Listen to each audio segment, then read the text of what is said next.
A continuación, iniciaremos el primer panel de expertos titulado Implicancias desde una perspectiva económica, el que será integrado por José Miguel Sánchez, decano de la Facultad de Ciencias Económicas y Administrativas de la UC, y Alejandra Marinovich, profesora de la Escuela de Negocios de la Universidad Adolfo Ibáñez. El panel será moderado por el presbítero Tomás Schertz, quien es doctor en Filosofía por la Universidad Eberhard Karls y vicegran canciller de la Pontificia Universidad Católica de Chile. Invitamos al padre Tomás y a los panelistas a subir al escenario. Durante esta sección se ruega a los asistentes realizar las preguntas por escrita y entregarlas a los voluntarios que se encontrarán dentro del aula.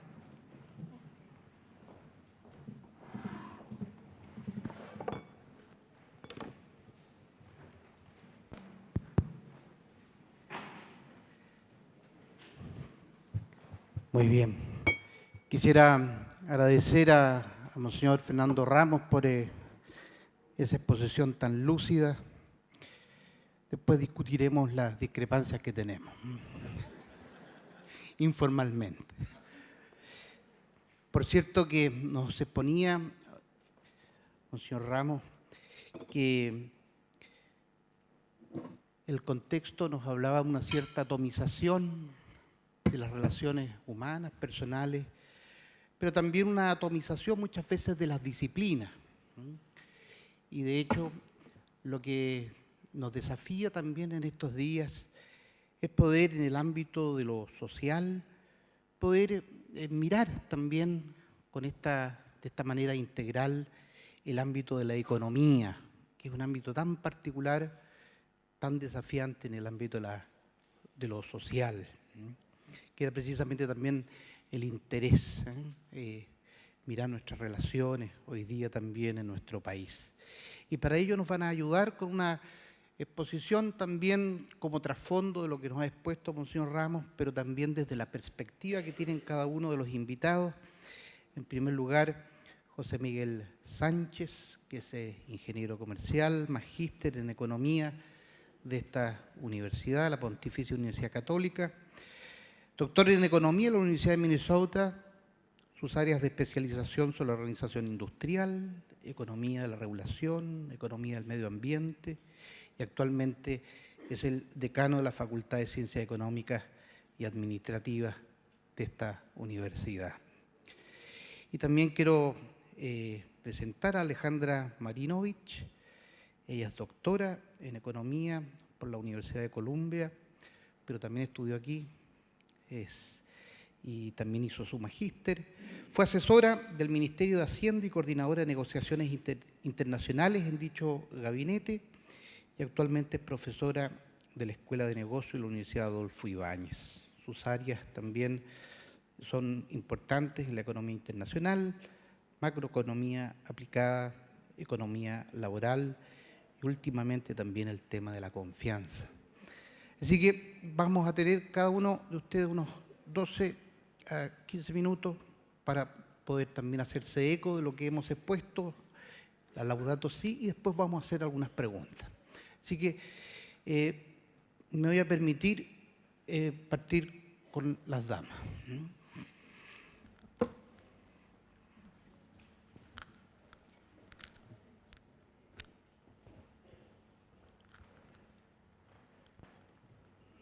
¿Me escuchan? ¿Todavía no? Tengo acá un micrófono, ¿ahora me escuchan? ¿Sí? Buenos días. Quisiera agradecer la invitación, saludar a las autoridades presentes, al señor rector, al señor de la Corte Suprema, a los profesores, señor decano, y agradecer especialmente la presencia de ustedes acá. Me voy a acompañar de unas diapositivas. Por favor, Monseñor Schertz me avisa si me estoy extendiendo, ayúdame con eso porque me entusiasmo y entonces después la cosa sale más larga. Tengo algunos textos que quisiera subrayar y por eso los voy a reflejar acá. Y voy a ir por partes respecto de algunos de los contenidos. Creo que Monseñor Ramos, el señor rector, han hecho ya una introducción muy rica, muy clara respecto de los temas que vamos a tratar. Así que en algunos casos voy a avanzar un poco más rápido. Por ejemplo, Monseñor Ramos planteó claramente cuáles son los ejes de la encíclica, y yo me voy a referir a algunos de ellos con particular énfasis. Por ejemplo, esta relación de que estamos conectados, ¿no es cierto?, está en estos primeros dos ejes. La idea de buscar otros modos, y me siento personalmente interpelada cuando habla sistemáticamente de la economía en la encíclica, así que la he leído con mucha atención y me ha generado mucha reflexión respecto a cómo estamos haciendo las cosas, cómo enseñamos las cosas, cómo hacemos política económica. Voy a hablar un poco sobre el tema de cuál es el rol de la universidad como respuesta en particular a la necesidad de los debates sinceros, honestos, la responsabilidad política internacional y esta idea del nuevo estilo de vida. En la 119, por ejemplo, en esta idea de que estamos todos conectados, el Papa Francisco escribe: por eso, para una adecuada relación con el mundo creado, no hace falta debilitar la dimensión social del ser humano y tampoco su dimensión trascendente, su apertura al tú divino. Parece que me pasé una, acá está, perdón. Conectado, 119. Cuando el pensamiento cristiano reclama un valor peculiar para el ser humano por encima de las demás criaturas, da lugar a la valoración de cada persona humana. Y así, esta idea del pensamiento cristiano, así provoca el reconocimiento del otro, la apertura a un tú, capaz de conocer, amar y dialogar, sigue siendo la gran nobleza de la persona humana. Por lo tanto, toda la encíclica y el magisterio de la Iglesia está planteado en este otro, que nos hace ser quien estamos llamados a ser. Esta conexión, perdonen, estoy aprendiendo a manejar esto, ahora sí. Este mismo párrafo continúa: por eso, para una adecuada relación con el mundo, no hace falta debilitar esta dimensión de este tú humano, pero tampoco aquella dimensión de este tú divino. No se puede proponer una relación con el ambiente aislada de la relación con las demás personas y con Dios. Monseñor Ramos fue bastante profundo en plantear esta dimensión de la concepción del ser humano. Si planteamos esta relación aislada, sería un individualismo romántico, disfrazado de belleza ecológica y un asfixiante encierro en la inmanencia. O sea, nos perdemos totalmente el punto sobre quiénes somos y cómo nos relacionamos con la naturaleza. En la encíclica, el Papa Francisco hace un recorrido de los argumentos, tomando desde los santos, desde otros papas, desde otras iglesias, y también, por ejemplo, recoge elementos de cartas de distintas congregaciones de obispos, que a mí me parece muy valioso, y estando en la Universidad Católica y siendo mi alma mater, la Facultad de Economía y Ciencias Económicas Administrativas de esta universidad, quisiera recordar algunas palabras que el Papa rescata de nuestro patrono, San Francisco, el patrono de la Facultad de Ciencias Económicas Administrativas.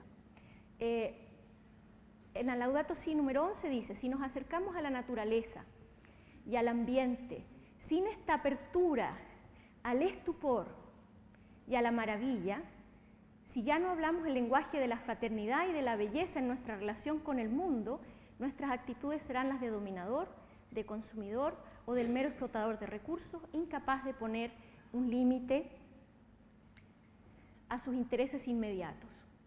En cambio, si nos sentimos íntimamente unidos a todo lo que existe, la sobriedad y el cuidado brotarán de un modo espontáneo. Es decir, se plantea explícitamente y a lo largo de toda la encíclica una coherencia entre la vida personal, la vida en relación con los demás, la forma en que se organiza la sociedad, que tiene que estar basada, y a mí esta palabra que usa Francisco me interpela mucho, es un estupor frente a aquello que nos rodea.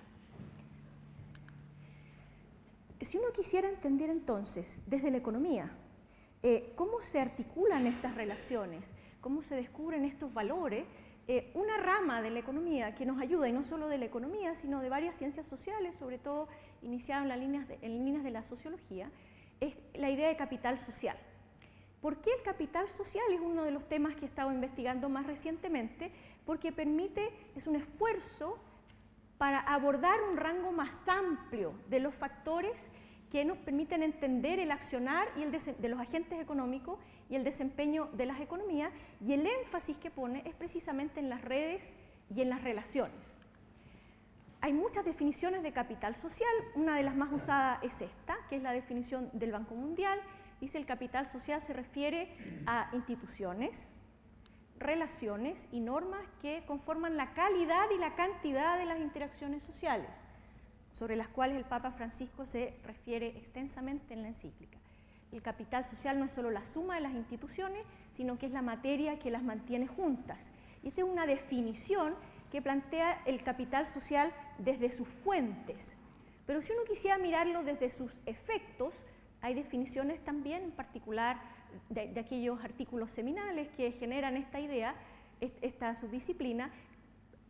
El capital social facilita el logro de los objetivos que quiere lograr la sociedad, mejora la eficiencia y genera también, se puede entender como una externalidad positiva.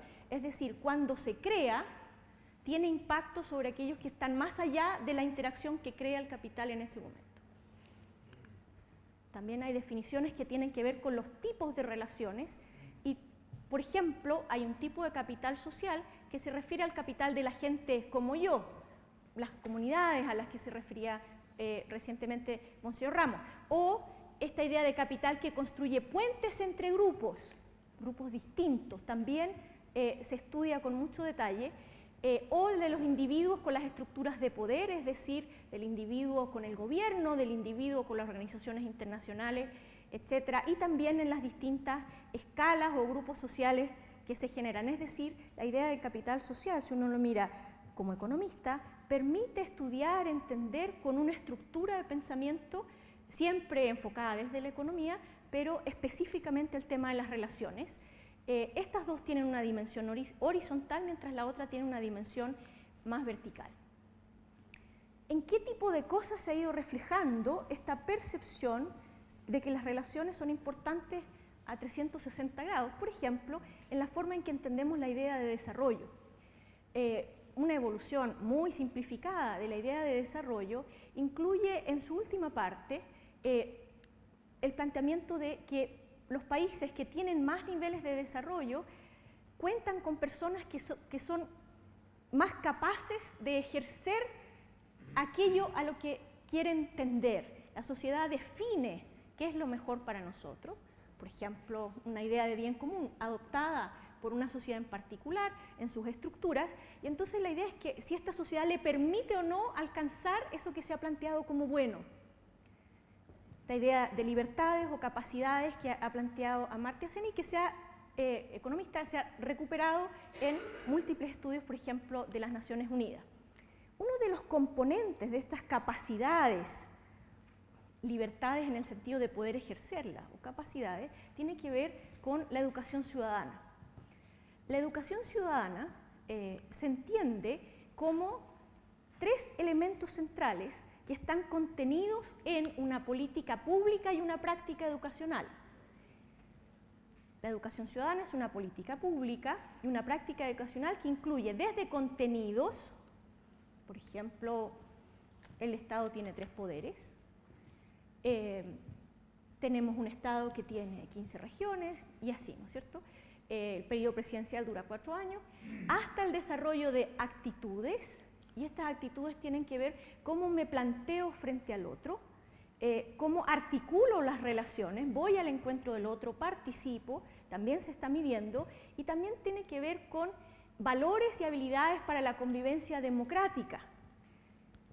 Y si uno mira, y estas son las últimas cifras publicadas en estos días recientemente por la Agencia de Calidad de la Educación, salieron recientemente, todavía no están los datos disponibles, pero la agencia publicó algunos resultados preliminares, cómo nos va a Chile en la medición de este concepto tripartito de conocimiento, actitudes y valores de educación ciudadana, y la verdad es que nos va mal. Nos va mal. Chile presenta resultados bajo la media internacional. En la última encuesta, la ICCS de Conocimiento Cívico 2016, tomada a nivel nacional en 2015, y esto se repite en las cifras anteriores. Hay una encuesta también en el 2009, el resultado sigue siendo por debajo del promedio. Estos son alumnos de octavo básico. ¿no es cierto? Octavo básico.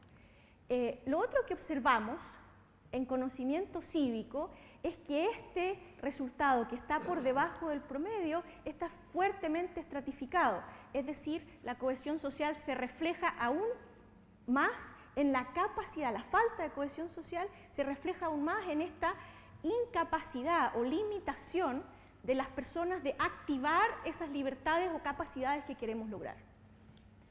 Y obviamente los colegios que tienen menores recursos aparecen con esa capacidad bastante más limitada, mientras que los colegios que tienen más recursos aparecen igual o incluso superior a niveles de países desarrollados.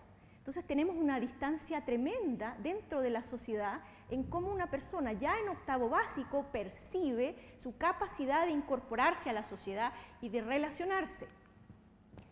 Si entendemos además dentro del capital social un componente en particular que es la confianza, déjenme mostrarles las cifras de confianza que obtenemos en esta misma encuesta, y la confianza en este caso es medida, como se ha medido desde 1939, 38, me parece fue la primera vez que se midió, que pregunta en una percepción, en un gesto que es muy parecido a la idea de fraternidad. ¿Usted diría, en términos generales, que se puede confiar en las personas? Está planteado como un dilema. ¿Se puede confiar en las personas o nunca se es suficientemente cuidadoso cuando uno se relaciona con las personas? Esa es la pregunta, es un dilema, por lo tanto no me gusta ninguna de las dos, pero tengo que inclinarme por alguno. El resultado de los estudiantes de octavo básico es que el 49% dice, yo creo que se puede confiar en general en las personas. Ahora, ese resultado, si uno lo compara con otros estudiantes, es bastante bajo. Fíjense, por ejemplo, las cifras de Finlandia, de Dinamarca, son bastante más altas. Entonces, la idea es una persona que se siente libre de interactuar, mientras que nuestros estudiantes, en su mayoría, no se sienten libres, confiados de interactuar con los demás. Ahora, lo peor de todo es que si uno pregunta a nivel mundial la medición de la misma pregunta, y este es las distintas mediciones de la encuesta mundial de valores, un minuto largo, ya. La verdad es que salimos bastante mal parados, pero fíjense que la cifra es en torno a 20%. O sea, los adultos, mediciones del mismo año, estas son cifras latinoamericanas, de la misma pregunta, 15% en el caso de Chile, por debajo de nuestra región, claramente. Y menos de la mitad de lo que dicen los estudiantes de octavo básico. Mismo año encuesta. Entonces lo que genera esto es una percepción de que estamos en una situación que el estudiante algo le pasa entre octavo básico hasta que está adulto y le preguntan cómo interactúa con la sociedad. Y el golpe es duro. Entonces, ¿cómo articulamos lo que dice el Papa en la encuesta, en la encíclica, se vuelve cada vez más relevante? ¿Cómo resolvemos entonces? Y aquí voy a avanzar un poquito más rápido. Tiene esta idea de compromiso social a 360, esta idea de integralidad, de ecología social, ¿no es cierto? Tenemos que abordar instituciones, organizaciones y comportamientos personales sobre la responsabilidad, perdonen, me traiciona esta cosa, pero la tecnología, ya. Ahora sí.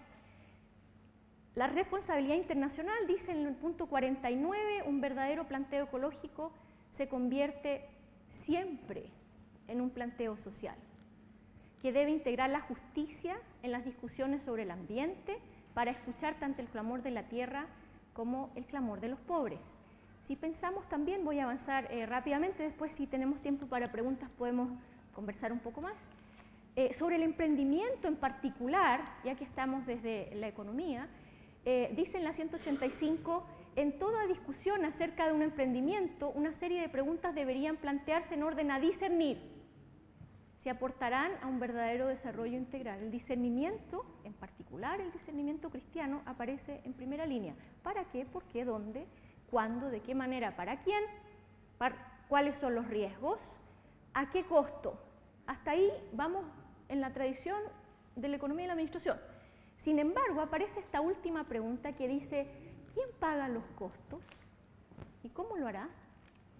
Es decir, este quién es bastante interpelante porque te dice, no es solo tu empresa, no son solo tus trabajadores, no es solo el entorno que rodea a tu empresa y te provee de recursos naturales, por ejemplo, sino que te hace pensar e ir más allá en esta articulación. A nivel personal, el amor concreto, la búsqueda del hermano, no me voy a detener acá. En el ámbito económico, pasar de una racionalidad instrumental a una antropología de la persona, y eso significa una creatividad que es responsabilidad, especialmente el mundo académico, que tiene una raíz profunda y en nuestro caso una raíz basada en Jesús. Potenciar la formación ética que requiere no solo detectar el dilema, articularlo dentro del contexto donde estamos metidos tomando una decisión económica, de administración, y generar soluciones que puedan incorporar esa decisión ética. Es decir, no solo la técnica, sino también este comportamiento que requiere ser informado desde puntos de vista morales. Me voy a saltar algunas de estas porque quiero llegar a concluir, pero ahí estamos. No quiero dejar de mencionar que nosotros también tenemos un capital en nuestro propio santo y recordar al patrono también de esta universidad, Alberto Hurtado. Los problemas sociales, y acá es clarísimo, son morales, pero no son solo morales, encarnan también problemas técnicos que han de ser resueltos para poder aplicar normalmente los principios. O sea, los académicos estamos profundamente llamados a hacer este paso de la técnica hacia la opinión moral, en la cual podemos diferir. No hay problema en eso, pero no podemos quitarnos la responsabilidad de tener que dar una opinión respecto de estos contenidos. Lo mismo dice Benedicto respecto de este planteamiento. También podemos hablar de las relaciones, por ejemplo, en Misericordia Vultus, que aparecen después. Si quieren, podemos, en algún momento había traído algunos textos. Voy a terminar con unas palabras del Papa a un grupo de personas que están acá. Me voy a centrar en la última parte. Aparece en la gratuidad, pero en particular cómo se hace esta idea de no tengan miedo al conflicto, vayan al encuentro del otro. ¿Por qué? Siempre teniendo conciencia de que todos tenemos que ser perdonados, trabajar juntos, respetarnos, y así se produce, y estas palabras no fueron dadas en un contexto de ecología o de discusión social, dice, así se produce el milagro del desierto que se convierte en selva. Muchas gracias. Muchas gracias, María Alejandra. Dejo a José Miguel. Yo traté de ser gentil y darle más tiempo para no ser así, que a José Miguel le vamos a dar un poquito menos. Pero muchas gracias. El tema de la justicia, no. Me pido disculpas. Bueno, muchas gracias por la invitación, Monseñor Ramos, el rector, todos ustedes que están aquí esta mañana. La verdad que el tema ciertamente es muy difícil abordarlo en los 15, 20 minutos, no sé cuánto me va a regalar al final.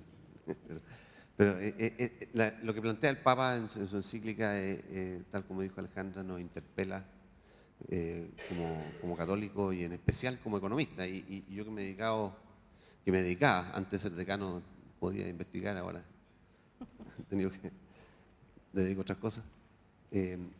Me dedicaba a la economía ambiental, ese es mi tema. Entonces siempre he tenido una preocupación especial por el tema, la vinculación entre lo económico y lo ambiental. Nos interpela especialmente, en particular. Y cuando uno parte, Monseñor Ramos partió haciendo la etimología de la palabra ecología. Bueno, economía viene de lo mismo. Oikos noimen. Oikos noimen. Es el orden de la casa. O sea, todo lo que Monseñor nos hablaba desde la primera parte, casa, templo, hogar. La segunda parte, que nos interesa a nosotros como economistas, nos preocupamos de eso como ciencia, es el orden de la casa. Y basado en ciertos principios que aparecen con mucha fuerza en la encíclica. Y que a nosotros como economistas nos resultan muy naturales de incorporar y pensar en nuestro análisis y que con la encíclica nos obliga a repensar y revisitar. Primero, que todo está relacionado. Esta idea que mucha fuerza, todo está relacionado. Para nosotros como economistas es súper natural. Nosotros estudiamos lo que se llama el equilibrio general. Para nosotros desde el día 1, en Economía 100, nos empiezan a hablar de los equilibrios, y en particular del equilibrio general. ¿Qué significa el equilibrio general? Que lo que uno hace en un lado, en un sistema, tiene efecto en el otro. Entonces nosotros de muy chiquititos nos enseña, un famoso profesor nuestro, Dominique Hachette, que nos enseña, se murió Dominique, nos enseñaba el flujo circular. Entonces la primera cosa que uno se encontraba en la clase era el flujo circular, y era como que le abría los ojos, decía, chuta, aquí las cosas, lo que uno hace aquí importa acá, ¿no? Y lo que hace acá importa allá. Entonces eso es algo que uno se cría de chiquitito con esa idea. Entonces esto de que las cosas están relacionadas, a nosotros nos resulta muy natural entenderlo. Y por supuesto ampliarlo a la dimensión social, a la dimensión ambiental, es como el paso lógico, que ha dado lugar a lo que hoy día se conoce como desarrollo sustentable. Y un área de la economía que ha agarrado mucha fuerza, en particular en Colombia, donde estudió Alejandra, ha agarrado el profesor Jeff Sachs, que tiene ahí un centro que se dedica especialmente al tema de desarrollo sustentable, tiene justamente esta mirada de que las cosas están relacionadas, y no solo las cosas, sino que hay 3 patas al desarrollo sustentable. Uno podría definirlo en 3 patas que son fundamentales. Primero, la superación de la pobreza. Segundo, la inclusión social. Y tercero, el tema ambiental. 3 elementos que forman parte del desarrollo sustentable. Y no se nos puede quedar ninguno atrás. Son los 3 que van juntos. Por eso que a veces uno escucha, en algunos debates me ha tocado escuchar gente que dice, mire, paremos a producir. Alguien he llegado a escuchar a alguien que dice, dejemos producir. A mí me parece que eso es un error gravísimo, porque si dejamos producir, corremos el riesgo de que se nos queden atrás las otras patas, en particular pobreza e inclusión social. ¿Por qué? Porque estos días está muy de moda decirlo, pero yo lo voy a decir igual, que no hay políticas de superación de la pobreza sostenibles en el tiempo que no estén basadas en crecimiento económico. Entonces, cuando hablamos de superación de la pobreza, necesariamente tenemos que hablar de crecimiento económico. Y cuando tenemos crecimiento económico, tenemos que tener cuidado, ¿no es cierto?, de que no se nos quede, de preocuparnos del tema ambiental y preocuparnos de que nadie se nos quede atrás, de la inclusión social, de que nadie se nos quede atrás en ninguna de las dimensiones que nos interesa, como educación, salud, vivienda y todo las necesidades que, por supuesto, tienen que estar más que cubiertas. Entonces, cuando dice, mire, dejemos de crecer, y para dejar de crecer significa paremos de producir, digo, cuidado, porque no podemos dejar atrás la inclusión social que requiere el crecimiento económico, y, por supuesto, tenemos que tener cuidado de hacerlo preocupándonos del medio ambiente. Ahora, entonces, esos son temas que a nosotros nos parecen muy naturales. El otro tema que nos parece muy natural también como economistas, que también nos hace muchísimo sentido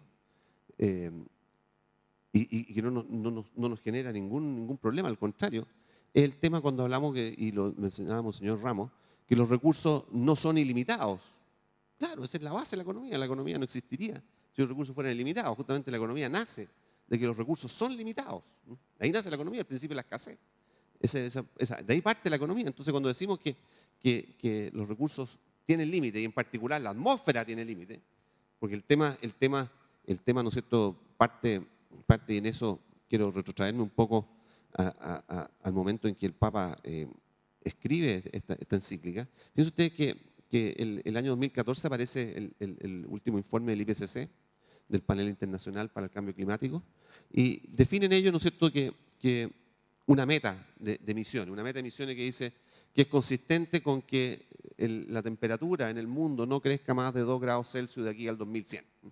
Esa es como la meta, porque el acuerdo científico es que si supera más de 2 grados Celsius de aquí al 2100, los problemas son dramáticos.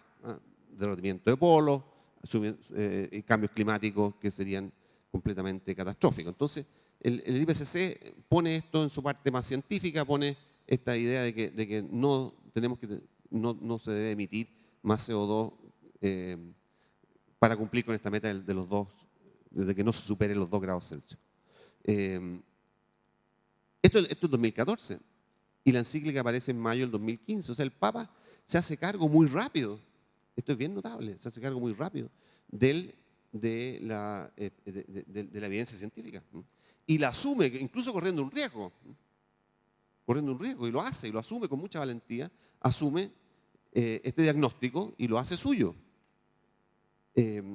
La COP21 de París, el famoso acuerdo del cual algunos grandes líderes hoy día están haciéndose los lesos, o no sé cómo decirlo, desconociendo directamente, ¿no es cierto?, con gran peligro para todos nosotros, está basado en ese diagnóstico, está basado en las metas que los países se pusieron, justamente tiene que ver con ese límite de los 2 grados. Bueno, la semana pasada terminó la COP23 en Bonn, con malas noticias. Al mismo tiempo, chuta, pero ya me comí, ya no, aquí hay trampa. No, la justicia. No. Bueno, pero al mismo tiempo que se hacían las reuniones de la COP23 en Bonn, salían malas noticias respecto a las emisiones. El año 2017 va a ser un récord histórico, el récord histórico en la vida, de emisiones de CO2.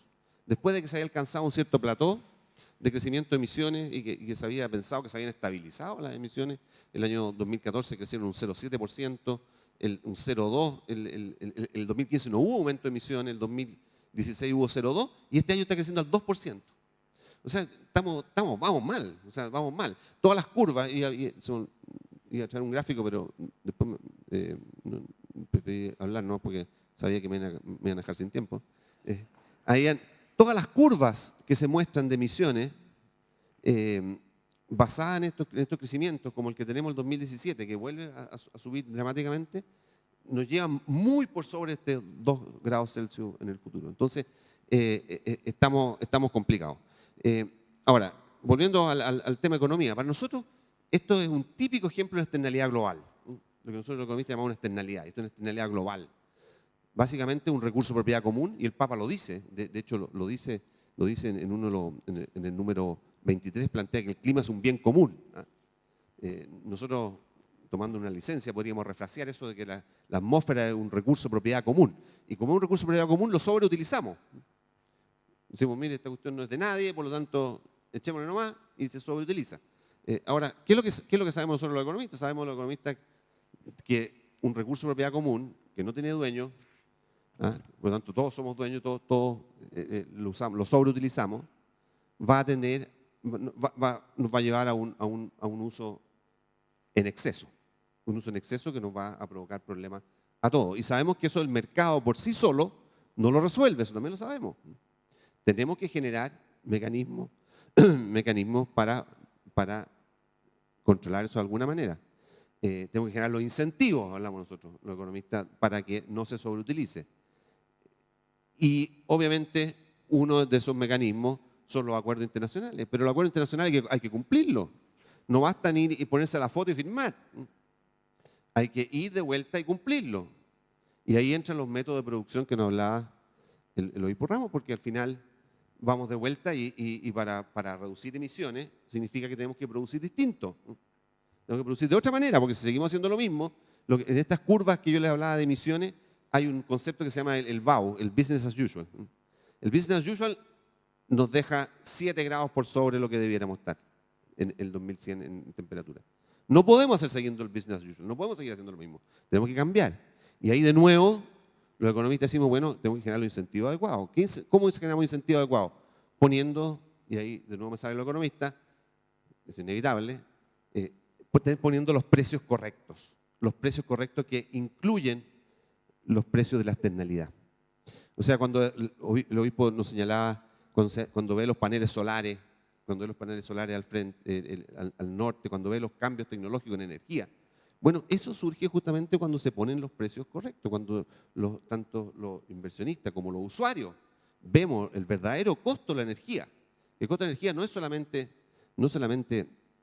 lo que cuesta producirla, sino que también son los efectos externos que eso genera. La manera más barata de producir energía hoy día probablemente sería con carbón. ¿Ah? Y el gran riesgo que tiene hoy día la economía mundial, no solo en Chile, es que la matriz energética se carbonice. Justamente porque el precio del carbón está bajo. Pero eso nuevamente es no mirando los efectos externos que tiene carbonizar la matriz.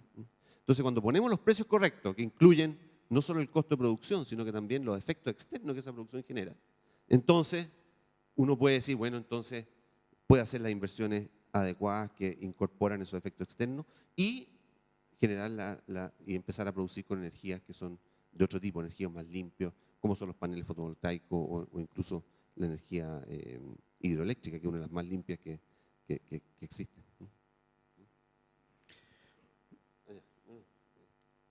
Bueno, pero yo quiero terminar con una cosa, si me permite, Bien. una sola cosa.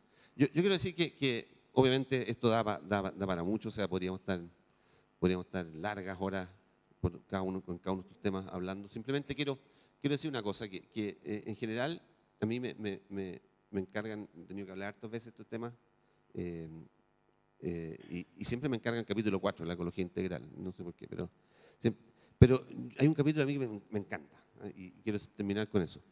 El último capítulo, el capítulo 6 de la encíclica. El capítulo 6 de la encíclica, porque todo lo que he dicho yo hasta ahora uno está dentro del análisis más positivo, de la economía positiva, pero el capítulo 6 me gustaría mirarlo de otra perspectiva, de un análisis más normativo. El capítulo 6 justamente es un llamado, un capítulo precioso, un capítulo muy, muy lindo, que nos pide un cambio en el estilo de vida, una conversión personal, como nos decía el obispo recién, un estilo de vida más austero, más simple, más sencillo, un modo de vida donde que uno le diga no al descarte.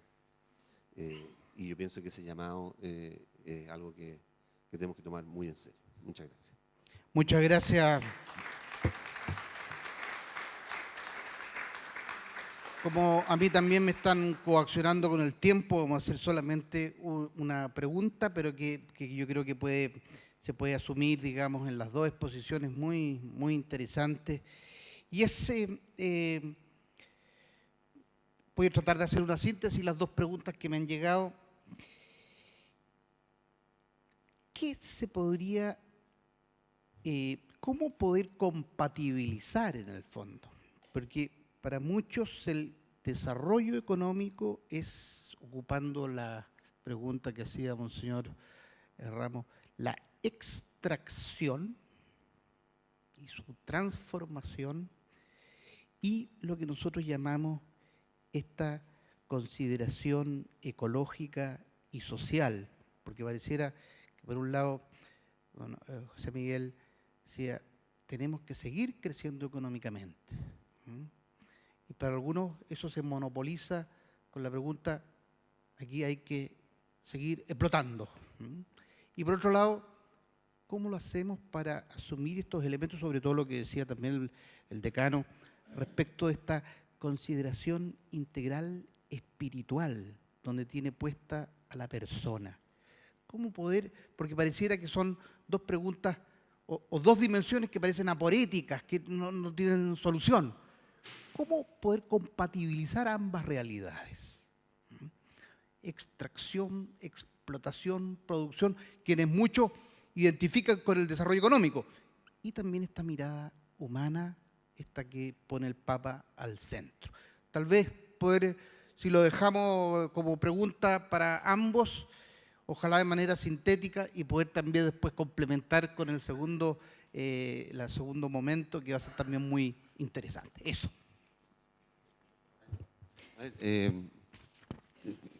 Yo dije, no podemos seguir haciendo lo mismo, dije eso, ¿eh? Eso es básico. O sea, cuando hablamos de crecimiento económico, lo que pasa es que cuando uno habla de crecimiento económico, uno se imagina inmediatamente esta foto con las chimeneas tirando humo, ¿no es cierto? Hoy día uno lo ve menos eso, ¿eh? Lo ve menos, porque la tecnología avanza, y va a avanzar mejor mientras, desde el punto de vista de nosotros, se generen los incentivos adecuados para que eso sea. Pero yo quiero poner una alarma aquí porque nosotros estamos aquí hablando de cierta manera de producir y todo eso, pero mientras hablamos, ya la tecnología cambió. O sea, yo creo que ten mucho cuidado porque esto es un fenómeno tremendamente dinámico y puede que mucha de la discusión que estamos haciendo nosotros hoy día, mañana esté obsoleta. Estamos viviendo lo que se llama la cuarta revolución industrial. La cuarta revolución industrial donde la tecnología, ¿cómo se llama? La inteligencia artificial, aprendizaje por máquina, en fin, está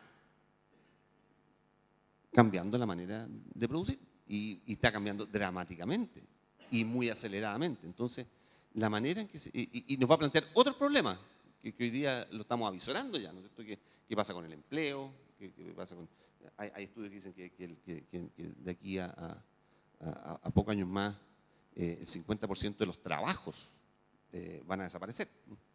¿Por qué? Porque van a ser reemplazados por máquinas. Entonces, plantea otras dimensiones distintas. Entonces, mañana puede que ya no estemos preocupados del humo de la chimenea, porque no va a haber humo de chimenea, sino que vamos a estar preocupados qué pasa con esos trabajadores que fueron reemplazados por robots. Entonces esta dimensión de cómo la tecnología avanza, y estoy de acuerdo con todo lo que se ha dicho aquí, que hay un tema ético detrás del proceso económico, y no nos podemos quedar estancados en decir, bueno, por eso que es tan importante las tres patas, crecimiento, inclusión social y ambiente. Porque si nos queda atrás una, estamos liquidados. Y esos tres, hay que estar preocupados los tres, porque los problemas que vamos a tener mañana van a ser otros, pero la pregunta va a ser la misma. Gracias. Sí, yo quisiera agradecer la pregunta y quisiera considerar, complementando lo que decía José Miguel, que el hecho que haya hoy día una contraposición entre estos elementos tiene que ver con la forma en que se ha organizado la sociedad para resolver sus problemas.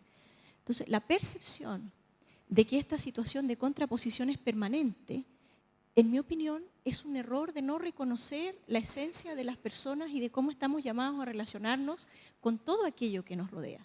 Entonces, si uno, por ejemplo, lee esta encíclica o las otras, o conversa, por ejemplo, con organizaciones sociales que están más preocupadas de estos temas, lo que observa es que no se plantea hacia el futuro una relación de contraposición. Entonces, en la medida que uno supera de manera cultural, es decir, cuáles son los valores, no necesariamente cristianos, sino aquellos valores que articulan la sociedad, y lo plantea claramente la encíclica, es posible encontrar otra relación, una relación nueva, que mira esto desde otra perspectiva. No hay contraposición si es que nos comportamos como aquello a lo que estamos llamados. Si uno mira, por ejemplo, la Trinidad, no hay contraposición y las personas están llamadas a comportarse de esa manera. Jesús fue súper claro en este llamado y jamás mencionó que había contraposición en cómo estábamos haciendo las cosas, por ejemplo, o cómo podríamos hacerlas. Fue muy concreto, fue una persona que caminó, fue muy concreto en lo que hacía. Y si uno toma ese actuar y esa forma de entender lo que nos rodea como un regalo de Dios para nosotros, es imposible pensar en contraposición. Entonces yo creo que el llamado, además de utilizar la técnica y de levantar esta discusión que complementa la técnica con la ética, tiene que ver un profundo cambio cultural, donde todos nosotros podemos aportar desde tirar la basura en el basurero correcto hasta la formación de los hijos y cada una de las cosas que hacemos con las personas y las cosas que nos rodean. Una preguntita que me permito. La austeridad que suscita el Papa, ¿no es problemática para una economía que busca crecer, entre comillas? Hago la preguntita. No, yo para nada. Yo pienso que la austeridad es una virtud que está perfecta. O sea, uno también puede consumir ocio, en el buen sentido de la palabra, ocio de admirar un paisaje, admirar la cordillera, pasear, escuchar música. Todo eso también es una manera de consumo.